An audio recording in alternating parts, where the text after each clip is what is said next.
à tous, c'est Zel, bienvenue sur la chaîne Gaming et Trading.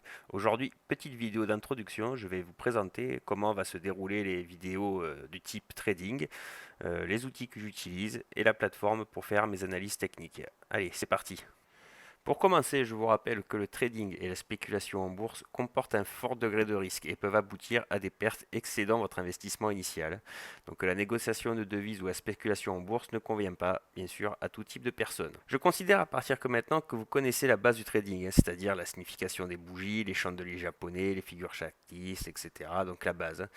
Si vous ne connaissez pas, je vous invite à aller vous former sur les pas mal de chaînes que YouTube peut vous proposer, mais surtout, ne faites pas l'erreur, n'achetez rien à tous les vendeurs de PDF. Donc j'appelle les vendeurs de PDF ceux qui vous vendent des formations pour 500 euros, voire plus, pour vous fournir des PDF que vous trouverez tous facilement sur Google.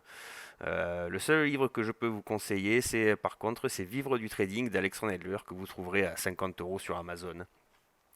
Ça, vous pouvez y aller les yeux fermés, c'est un superbe livre. Donc voilà comment nous allons traiter ces émissions. Nous allons voir donc le week-end, surtout, je essaierai de vous faire une vidéo par semaine sur les news technologiques, hardware, gaming. Et après, on essaiera de transposer ça sur les graphiques de trading. Donc pour le trading, moi j'utilise TradingView. Donc c'est un site où est répertorié quasiment tous les actifs, toutes les cryptos, toutes les valeurs.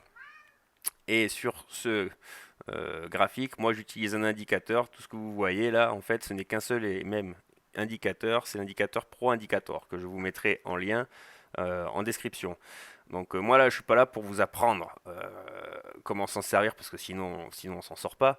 Moi, ce que je vous conseille, c'est d'aller directement sur le site ou la chaîne Pro Indicator. Il y a un PDF de quasiment une cinquantaine de pages où tout cet indicateur vous est présenté. Moi, en gros, cet indicateur, il me fait quasiment tout mon boulot. Moi, mon boulot, c'est de supprimer 80% des prix qui ne sont pas intéressants pour pouvoir trader, pour m'en garder que les 20% intéressants. Donc, c'est ce que fait cet indicateur. Comme vous pouvez le voir, il y a différentes bandes de couleurs ou grises. Voilà, tant que les prix ne sont pas, selon bien sûr l'unité de temps choisie, tant que ces prix ne sont pas dans ces zones-là, moi, je ne fais rien. C'est pour ça qu'en fait, cet indicateur est super, parce que tant qu'on n'est pas là où il faut que le prix soit, personnellement, il ne faut rien faire. Voilà, donc moi je vous conseille à tous TradingView plus Pro Indicator. Donc petit exemple, là nous sommes sur CD Project Red.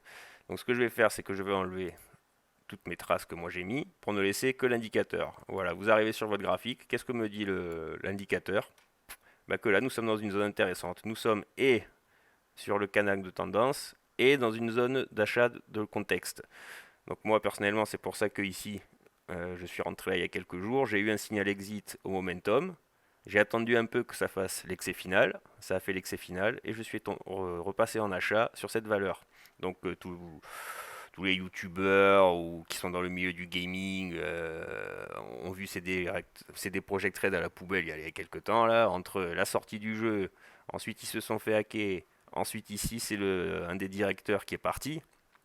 Ils voyaient tous l'action partir à la poubelle. Moi, ce que je vois, c'est que j'ai une opportunité d'achat, tout simplement. Là où tout le monde voit une action qui se casse la gueule, moi je ne vois qu'une seule opportunité d'achat qui s'est présentée.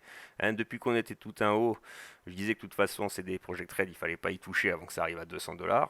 Donc c'est arrivé à 200, c'est passé en dessous, ça fait l'excès final. Pour moi, tout est bon pour pouvoir faire un petit achat sur cette action. Donc c'est ce que j'ai fait il y a quelques jours. Donc pendant 2-3 jours, c'était un peu en latent. Là, c'est repassé positif. Maintenant, il n'y a plus qu'à voir ce que ça donne. Donc, je suis rentré en achat. Évidemment, j'attendrai que l'action remonte et on verra ce qu'il faut faire de cette action quand elle atteindra déjà la moyenne ici que vous voyez. C'est la moyenne 20 de l'unité supérieure. Donc, quand ça viendra toucher cette moyenne 20, on avisera de ce qu'il faut faire. Soit prendre un TP de 50%, soit 75%, soit carrément tout sortir, on verra ce que le marché dira à ce moment précis. Voilà, donc c'était vraiment une petite vidéo rapide pour vous présenter comment je vais faire. Qu'est-ce que je vous ai pas dit? Si, je vous ai préparé une petite liste ici de quelques valeurs. Donc nous retrouvons le Nasdaq, là où sont répertoriées quasiment toutes les autres valeurs, donc du type gaming, hardware, donc l'indice en CFD, l'indice en cash. C'est le même, hein, c'est le Nasdaq, hein, sauf qu'un donc il fonctionne quasiment H24 et l'autre il fonctionne que pendant les heures de cotation, c'est-à-dire de 15h30 heure française jusqu'à 22h. Je vous ai préparé Nvidia, Microsoft, bon GME c'est plus pour le délire, mais c'est une action ça que je touche pas, hein. Action très intéressante, donc c'est des Project Red, Electronic Arts, Activision Blizzard, AMD. Je sais même pas pourquoi j'ai mis Roblox parce que je vous l'ai mis, mais il n'y a aucun historique. Moi, je peux pas travailler là-dessus, donc je pense que on va la virer celle-là. Ubisoft, tiens d'ailleurs, qui se sont mangés une quinte hier.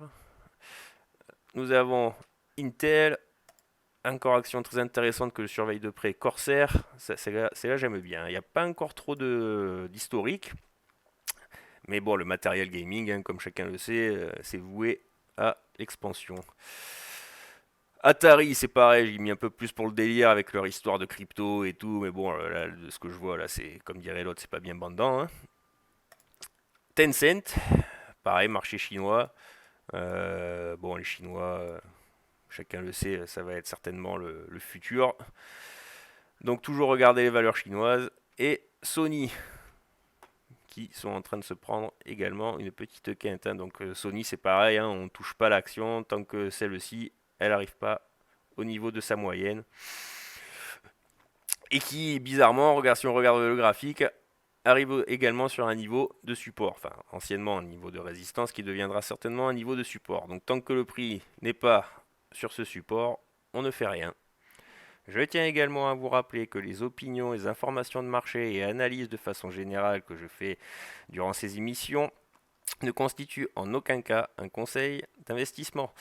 Moi, je vous propose seulement les plans que je fais et vous êtes assez grand, majeur et vacciné, je pense, pour pouvoir savoir ce que vous faites. Donc le trading n'est pas ouvert à tous, faites bien attention et sachez que vous pouvez toujours perdre plus que ce que vous avez investi. Sur ce, je vous remercie d'avoir regardé. Je pense pouvoir faire une vidéo ce week-end où on traitera quelques news du type gaming et hardware, il y a pas mal de choses à dire. Et une deuxième vidéo où on fera donc la corrélation entre ces news et le trading.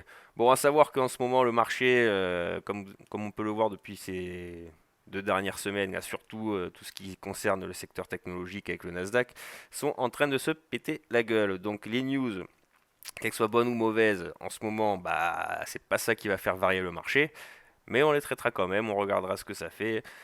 Et encore une fois, merci d'avoir regardé. Je vous dis à ce week-end et à bientôt.